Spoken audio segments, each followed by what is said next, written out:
Diamondyard Sports Cards. I'm here with a new video. I've got a great mail day from Card Tech710. Dane, he sent me this awesome card of none other than the man, the myth, the legend, and a great note here, on that video, it is the diamond ring wearing, wheelin' dealin', Ric Flair. He sent me this autographed Mint 9 2017 Leaf Q Ric Flair autographs, numbered to 10. Dane, thank you so much. What a great card. Really appreciate it. He wrote a little letter, a little note here about the National, having retail therapy for the National. Take care. Hope to meet up in Atlantic City. Watching all your guys' videos of the National just really takes home and brings home what a great community that we have in the YouTube community here, with all the sports card collecting and all the card collecting in general. Really nice to see everybody's videos, and I really am hoping to make it to Atlantic City, but you know, we'll see how that goes. Anyway, Dane, thank you so much for this awesome Ric Flair card. Woo! Few other pickups, guys, I got. This is a Soto gold refractor, and it is the Topps Chrome update. It's numbered to 50, a rookie debut. Soto's been hot lately, so I wanted to pick this one up. Next card was another rookie debut card. I did grade one of these, and I decided this one was such a good deal, I picked it up. Again, Silver Jackify Joe is really big on Gleyber, so I decided I'd pick this one up. It's again numbered to 50, and you know, he's been really hot. He's been doing well, so this was such a good deal, I couldn't pass it up. I've been working on my 70s set, and early 70s, and I'm going to show you 373 cards here. This is a 73 Topps Maze, and this is a PSA 8, an old grade 8. Now, I had been looking for a Maze. I didn't have this card, but maybe I was thinking an 8, 8.5, but I never could find one that didn't look kind of washed out. The colors were always really dreary. And I found this one, and the Maze looks really, it's a really good picture. It's clear. You've got the colors, the Mets logo, and everything looks great. These 1973 cards are really low pop cards.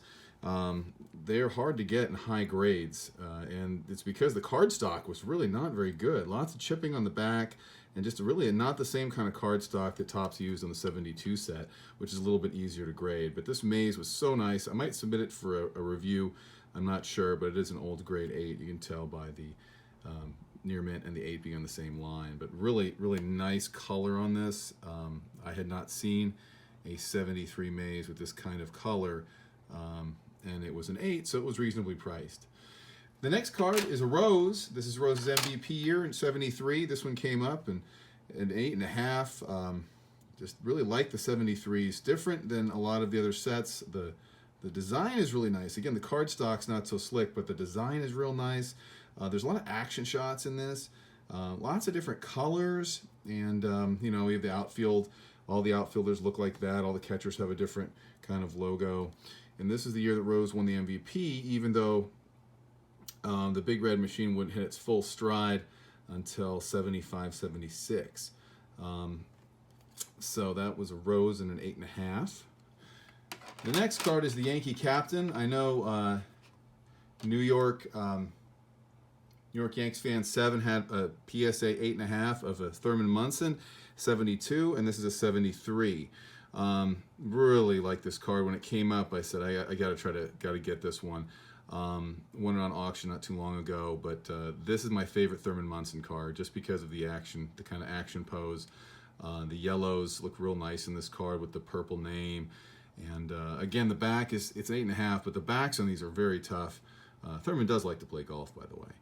But the Yankee Captain here, who passed away. Gosh, it was in August of 1979, so it's been 40 years ago that he died in a plane crash. Won the 1976 MVP, I think multiple-time World Series champion, Rookie of the Year. I can't figure out why he's not in the Hall of Fame. I know the long-term numbers are not, you know, as great as Johnny Bench or somebody like that, or Mike Piazza, but boy, what a baseball player. Another card I bought, second to last card. I bought one of these, and I want to talk about Slabgate a little bit. I bought a Jackie Robinson in a 6.5, and I showed it off in my last or 2 videos ago. This one came up, and it was really nice, and I couldn't believe the price I got it for. It was lower than the other one, and it's just a real nice card. Nothing wrong with the case, perfectly fine. The serial number is not the PWCC serial number. But, you know, I feel like people maybe are a little gun shy, and I've seen some vintage prices. While they're going up typically, but I've seen some maybe not, you know, some cards that should be going for a little bit more not. And I would think it's a good idea to pick some of those up as long as you do your research. Enough Said Cards did a great video about protecting yourself post Slabgate. And it's a good idea to obviously look up the cert number if you can. Know your sellers, you know, look at the card. You know, you can kind of see if a card's been trimmed or it looks a little odd. There are cards that are in PSA cases, and they might be even in PSA 9 cases, like from the 70s or the 60s. And, you know, sometimes I won't bid on them because it just looks a little odd to me. So, I mean, you know, don't rely on PSA, Beckett, SGC. Look at it yourself and really determine for yourself if you think, you know, that card looks clean to you, looks like it's not trimmed, looks nice. And anyway, I picked up this Jackie, and I'm real happy with it. 6.5. I mean, it's hard to argue with the grade. And this is his second to last major issue card in the year that the Brooklyn Dodgers finally beat the New York Yankees to win the World Series.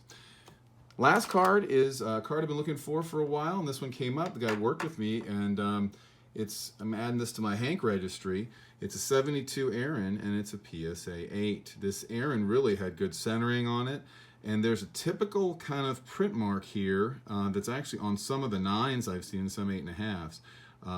It's actually just a print issue, and then with his lip, it looks almost like a little mustache, but it's not, and that's on almost every single 72 Aaron that I've seen. So the centering is really the big issue on these cards, and this one's centered really nicely. It's an old grade 8 again. Maybe I'll have it reviewed. We'll see.